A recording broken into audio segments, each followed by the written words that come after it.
大家好，我是 Klaus， 欢迎来到最新一期的周末分享会。本周的头条大事自然是20号拜登宣誓就职，正式当上了美国总统。拜登刚上任第一天就签署了10多条行政令，推翻川普之前的决定，包括重新加入被中共控制的世卫组织，并重返巴黎气候协定，对美国的石油业实施制裁。可以看出，拜登走的路线是在完全推翻川普以美国至上的原则。另外，拜登的就职演说只讲内政，没有讲外交，也没有提到中国。拜登政府日后的对中政策还需拭目以待。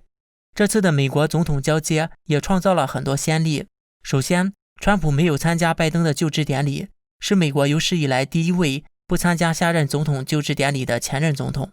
他也是几十年来没有发动过战争的总统。第二，拜登是至今为止入主白宫年纪最大的领导人。第三，贺锦丽是美国历史上第一位多种族裔副总统，他身上有着非裔和印度裔血统。再加上拜登年纪最大，外界也猜测，如果拜登任内出现意外，他是不是会成为美国第一位女总统呢？拜登在离开家乡德拉瓦州的告别会上，包括工作人员一共37人出席。可能拜登的粉丝比较宅吧，不过他们宅在家里也不喜欢上网。白宫的 YouTube 官方频道在线观看拜登就职典礼的只有区几万人，而且还都是来点倒赞的。最后倒赞太多，白宫不得不把视频下架。而相反的，川普的离职演讲有几十万人在线观看。然后另一件大事是，在拜登确认上任之后，中国在1月21日宣布了对美国已经卸任的28名川普政府官员进行制裁，这其中包括了主要内阁成员庞佩奥、纳瓦罗、奥布莱恩等。当然了，在这些人员名单之前，还是那一些外交部惯用的套话，干涉中国内政，伤害了中国人民的感情等等。不过中国的制裁完全是可笑，这主要体现在3点。第一，中国的制裁本身就没有什么实际意义，他们本来也不可能在中国持有资产，就算不制裁，他们作为政治人物也不敢轻易入境中国，他们也不会有子女二奶要移民中国的。第二，这些人卸任了，就是普通的美国公民了。中国号称大国强国，却制裁另一个国家的普通公民，这本身就很可笑。而且这也暴露了中共的脆弱，一卸任就制裁，明显说明是在任的时候不敢制裁。庞佩奥在1月19日，也就是在职的最后一天，还宣布美国正式认定中国在新疆针对维吾尔族和其他少数民族犯下种族灭绝和反人类罪。也就是说，只要他们还在任的一天，中共都不敢制裁。这显示出中共是何等的胆小和脆弱。第三，拜登第一天上台，中共就制裁美国人，这相当于是打脸拜登。对于拜登来讲，我第一天上任你就制裁美国人，这不就是当我是软柿子来捏吗？如果我不做反应，那之前很多人骂我是中国拜登，不就是坐实了吗？所以拜登政府新上任的国家安全委员会发言人艾米丽·霍恩就回应说，中国的做法无用和犬儒，并呼吁美国两党团结一致抗中。所以总体来说，中共对蓬佩奥等人的制裁只是为了发泄，根本就没有考虑后果，就是一个小丑在表演，完全没有体现外交水平和大国风范。接下来讲，中共成立于1921年7月，最近中共政府开始大搞建党100年的宣传活动。前党魁毛泽东的嫡孙毛新宇10年前的书法近日在网络爆红，毛新宇祝中共长命100岁。网友调侃说，毛新宇预言了中共将在2021年灭亡。据了解，这幅书法是毛新宇将军在2011年中共建党90周年的时候写下的。然后呢，近日四川师范大学49岁的教授妥继光跳楼自杀，其妻子称他是因为家里的房子被强拆而跳楼的。他除了担任大学教授以外，还担任公安系统的舆情引导工作，专门负责培训网络舆情员，也就是五毛讲师。结果最后他实名举报2套房被强拆，但无果。后来在网上发帖求援，还被自己培养出来的五毛用爱国言论抨击，最后在绝望之中结束了生命。不知道来批判我们节目的五毛看到这里会作何感想？请留下你的批评意见，多谢。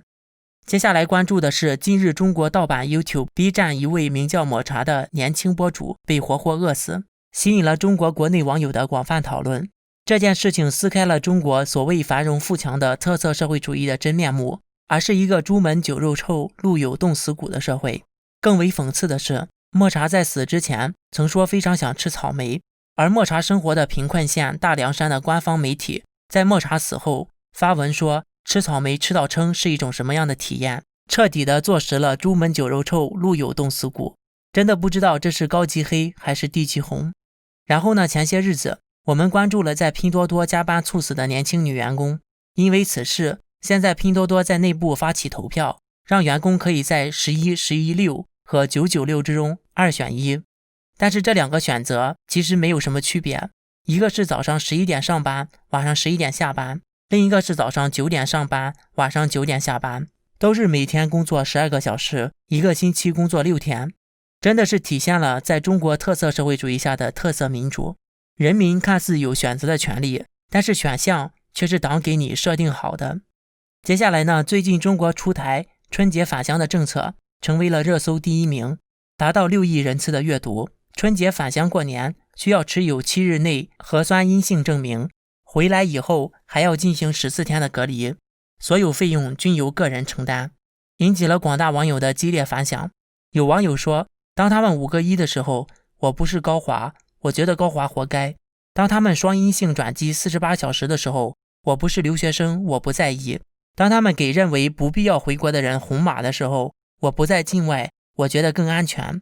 而这一次对返乡的限制确实影响到了很多人，因为过年回家是中国的传统，如果中国规定不能返乡过春节，势必会引起剧烈反对。所以通过这样的政策，各种隔离和检测费用少说也要花上几千块，想要回家就要掏钱出来，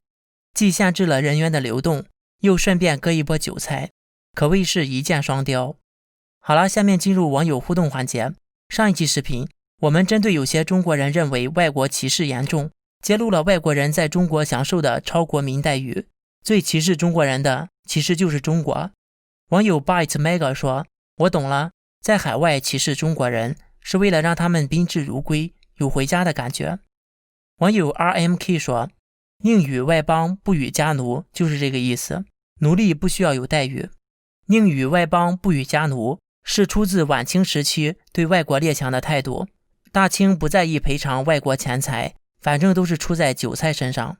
上一期视频我们分享了在中国的留学生宿舍与中国学生宿舍的天壤之别。网友 Horace Tan 说，中国的留学生宿舍也没有多好，最多也就是跟外国宿舍一样。网友 Zex 回复说，问题的关键在于外国的宿舍可是很贵的，而在中国的外国学生可是免费住宿的，这些也不可能没有成本，羊毛出在羊身上，这些钱最终还是要平摊到中国学生身上。另外，在关于某高校给外国学生设立的充电服务不让中国人入内的内容，让人想起来100多年前外国人建的公园，中国人与狗不得入内。网友 Mr. Hill 1997回复说，现在只有中国人不得入内而已。网友 Cool Egg 回复说，狗的地位都比中国人高了。网友 Anna Ron 说，去年年初网上武汉加油，我们永远在一起，现实我操，这人湖北来的，离他远一点。网友 We Vote Trump 说，欧美国家种族歧视是个人行为，而在中国对洋人的崇拜和对中国人的歧视是制度性的、系统性的。上一期视频里我说，在国外经常听到有人说骗中国人最多的就是中国人，尤其是老乡。网友 Rock the 回复说，老乡见老乡，背后给一枪。网友命运之轮回复说，老乡见老乡，储蓄偏光光。好了，本次节目就到这里，欢迎点赞、订阅、留言和分享。我是 Klaus， 我们下次再见。